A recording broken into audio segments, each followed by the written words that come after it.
and welcome to one of my favorite virtual show and tells called A Farmer's Native Friends. And guess what it's going to be about? Animals.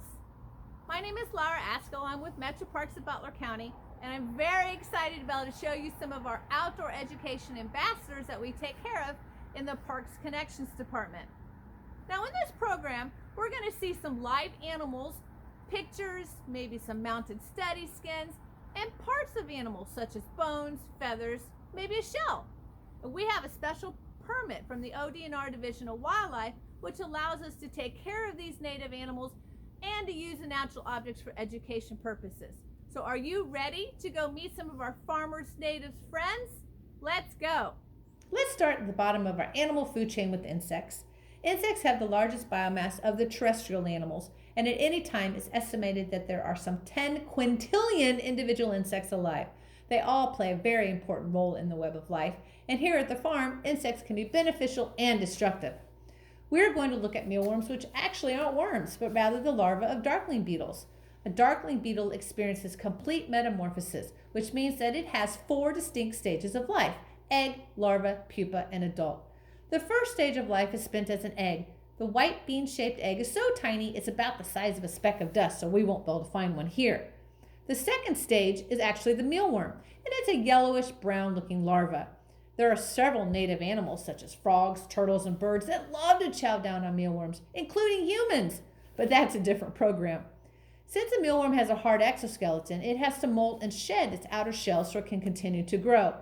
A recently molted worm will be soft and white, but the exoskeleton quickly hardens. During a mealworm's last molt, it turns into what looks like a white alien creature called a pupa. It doesn't eat or poop during this stage, and it doesn't even move except for a few wiggles. The final stage is the darkling beetle, and it lasts about 1 to 3 months, and the beetle with white, soft exoskeleton, and then it starts to harden and will turn brown, black, or even reddish color. The beetles do have hard wings, but they don't fly because they like to live on the ground.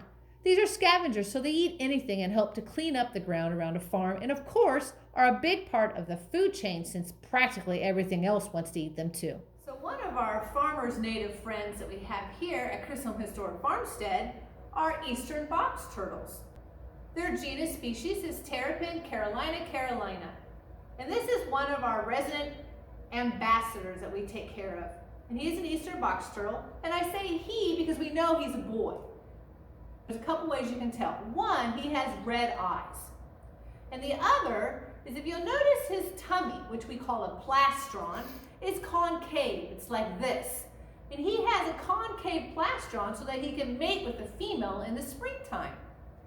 Girls tend to have yellow eyes, and of course the girls have the flat tummies, right?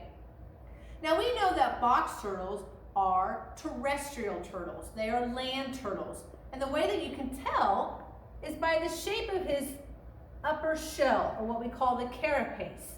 It's more dome shaped, like this. If he was an aquatic turtle, a turtle that lived in water, his shell would be smooth and flat and streamlined so he could swim through the water.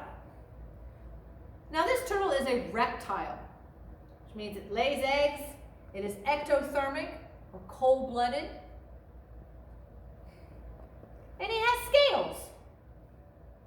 Now notice the shell on this turtle. We actually have 2 box turtles that we take care of here, and I'll get out the other one in just a minute so you can see the size difference. But you notice his shell, and the back of his shell, you can see where his spine is. You can actually see it right there. That means you cannot separate the shell from a box turtle, because if you do, it will die. It is actually part of his skeletal system. Let me show you. Here is an example of a box turtle carapace. And you can look inside and you can actually see where the spine, the skeleton, is connected to the shell.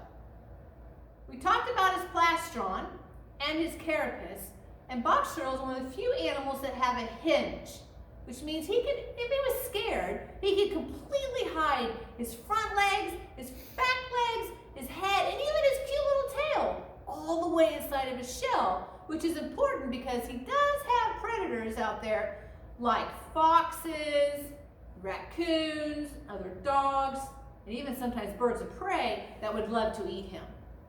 All right, let's put him away and we'll get out our other box turtle. So here is our second box turtle that we take care of as our outdoor education ambassadors. And he's a much larger box turtle. Notice you still have the patterns. They can be yellow, orange, sometimes a little bit of red, they have browns in there. And box turtles, as some other reptiles, can live a long time if they're healthy.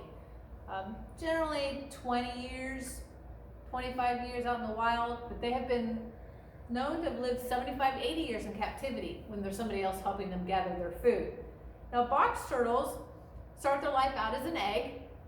The female box turtle lays them in the ground, and then when they hatch, they're about the size of a quarter. Very, very cute. And their shell is soft and it does harden up.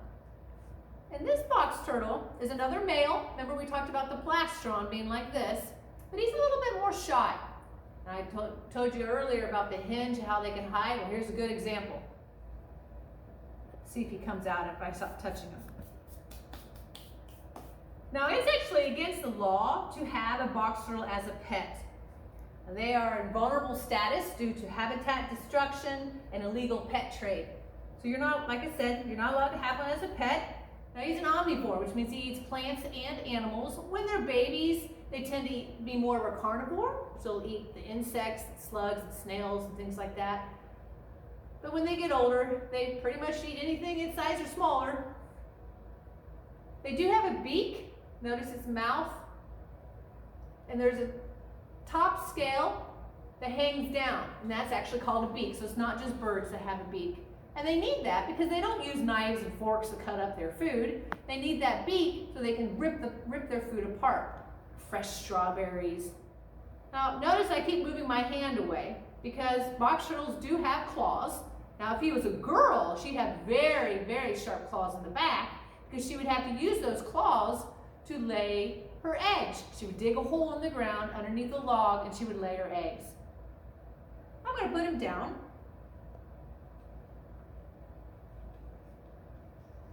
So you can see him move. So this box turtle would love to eat those mealworms and beetles we saw earlier. Everything is connected, and we are so fortunate to have these eastern box turtles as a farmer's native friend here with Metro Parks of Butler County. If you were on a farm and saw this, would you know what animal left it behind? Notice the scales over the eyes? These skins were shed by snakes so they could continue to grow. Reptiles are very helpful to farmers by keeping the rodent population under control. Rodents such as mice can eat a lot of their grain and spread diseases if there are too many of them in one area. As with all animals, snakes start out as eggs. Some species lay eggs, like this black rat snake, and others are born live birth. Notice the babies have a pattern on them which helps them to camouflage and blend in with their environment. Another animal which helps with the rodent population on the farm is the red fox. They also eat insects, rabbits, and squirrels too.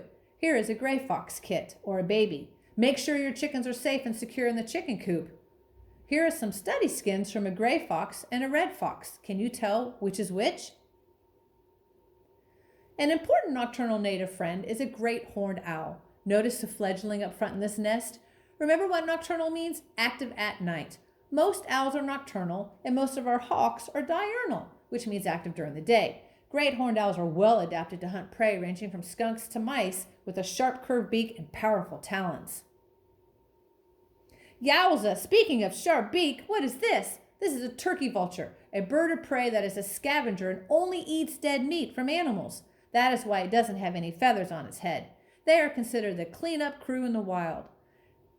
Here are a couple of fledglings which are trying out their wings. They have a lot more to grow, don't they?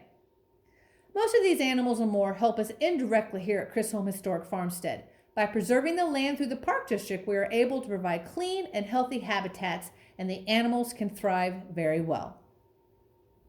So thank you very much for spending a little bit of time with me to learn about some of our farmers' native friends.